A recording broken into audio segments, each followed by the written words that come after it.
Bonjour à tous. Dans cette vidéo, on va voir ensemble la dernière partie du cours, le grand 3, évolution d'une quantité. Dans la partie précédente, on avait vu comment passer d'une valeur à une autre si on sait le taux d'évolution.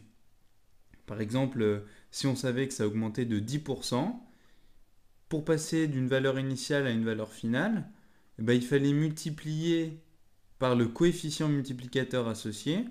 Le coefficient multiplicateur, on va le noter, je vais le noter là pour qu'on s'en rappelle. On le note C et il est égal à 1 plus T, où le T c'est le taux de variation. Donc imaginons si c'est une augmentation de 10%, vu que c'est une augmentation c'est plus 10%, dans ce cas-là le C ça sera 1 plus 10%, donc à 1 plus 0,10, donc à 1,1. Mais maintenant, on va essayer d'aller un peu plus loin, c'est faire des évolutions successives. Imaginons qu'on ait deux évolutions successives, c'est-à-dire par exemple une augmentation de 10% et une augmentation de 20%. Comment, avec un seul calcul, on peut obtenir la nouvelle valeur? On pourrait le faire appliquer le raisonnement deux fois qu'on vient de voir, juste multiplier par les coefficients multiplicateurs à chaque fois associés. Mais il se trouve que quand on a plusieurs évolutions successives, on a une formule qui nous permet en un seul calcul de trouver le résultat. Parce que si c'est pour 2, ça va, on pourrait faire deux fois le raisonnement, mais imaginons on connaisse, je sais pas, 30 évolutions de suite. Si on doit faire 30 calculs, ça va être très long. Et là, même avec 30 évolutions successives, on va pouvoir calculer directement la valeur finale. Donc la proposition qui est très importante, ce qui nous permet de calculer les évolutions successives, ça on va le faire grâce au produit des coefficients multiplicateurs de chaque évolution. Donc attention, par exemple une hausse de 10% et une hausse de 20%, ce n'est pas égal à une hausse de 30%. Attention, ce qu'on va voir après, on n'a pas le droit d'ajouter les pourcentages. Par contre, ce qu'on peut faire, c'est multiplier les coefficients multiplicateurs. Donc on va prendre un petit exemple. Un exemple quand même assez général, mais on va prendre un petit exemple. Imaginons qu'on ait une valeur initiale, donc VI. On ait une augmentation de T1% et une hausse aussi de T2%. Dans ce cas-là, le coefficient multiplicateur associé à ces deux évolutions successives, on a dit c'était le produit des coefficients multiplicateurs de chaque évolution. La hausse, donc le coefficient multiplicateur de la hausse de T1%, eh ben il est là, c'est 1 plus T1 sur 100. La hausse de T2% sur le coefficient multiplicateur, c'est 1 plus T2% sur 100, pardon. Et donc, le produit des coefficients multiplicateurs, il est ici, c'est 1 plus T1 sur 100, facteur de 1 plus T2 sur 100. Et du coup, pour passer de VI à VF, il faut multiplier tout ce coefficient multiplicateur par VI. Donc ça, on a l'habitude de le résumer par un schéma. Si vous voulez, vous pouvez faire comme ça. Imaginons que vous aviez votre valeur initiale ici. On a dit d'abord il y a une hausse de T1%. Donc ça, on a un certain coefficient multiplicateur C1. Ensuite, on a une nouvelle valeur. Ok, on va juste la noter V. Et ensuite, on a une autre augmentation de T2% avec un coefficient multiplicateur, un nouveau coefficient multiplicateur. On a une nouvelle, du coup on arrive à la valeur VF. Et bah, toute cette augmentation, on ne sait pas l'augmentation totale en pourcent combien c'était, mais par contre ce coefficient multiplicateur c'est C1 fois C2. Ok, c'est celui-là fois celui-là. Et du coup cette fois, si on a une hausse de T1% et une baisse de T2%, donc la hausse de T1%, de la même manière, son coefficient multiplicateur, c'est 1 plus T1 sur 100. Puis la baisse de T2%, donc ça fait 1 moins T2 sur 100, parce que c'est une baisse. Fois la valeur initiale, donc fois VI. Et une petite remarque qui va nous servir dans les énoncés.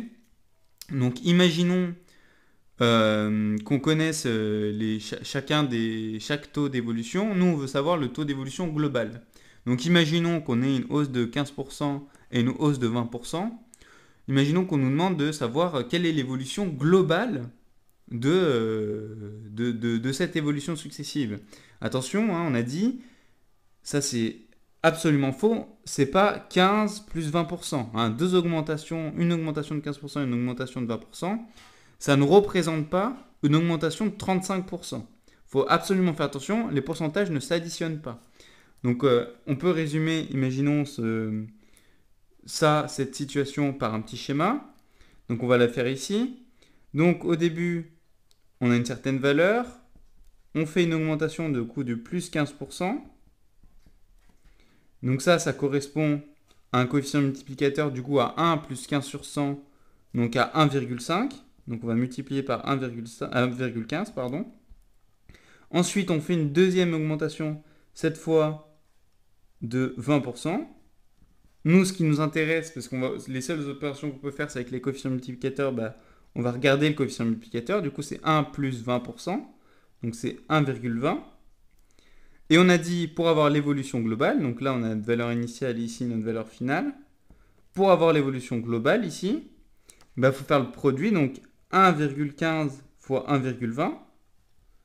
Ça, on va trouver que ça fait 1,38. Et là, maintenant, comment on fait pour avoir le taux d'évolution?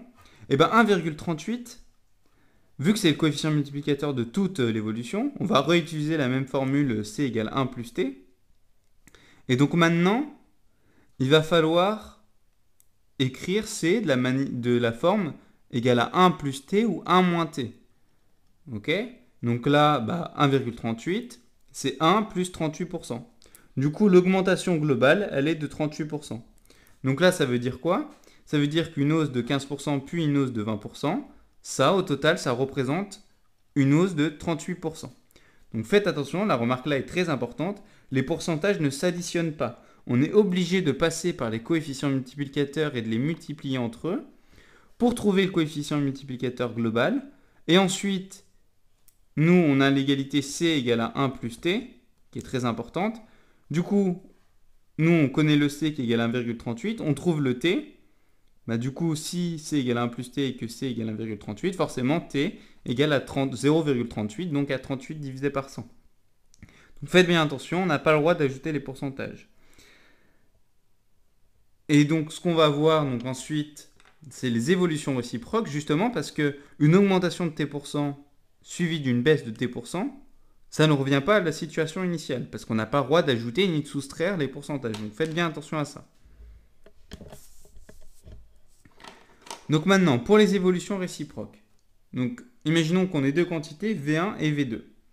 Donc on a V1 ici, V2 ici. Imaginons qu'on ait ici une augmentation ou une diminution de T%. Du coup, son coefficient multiplicateur, c'est 1 plus T. Ok, 1 plus T sur 100.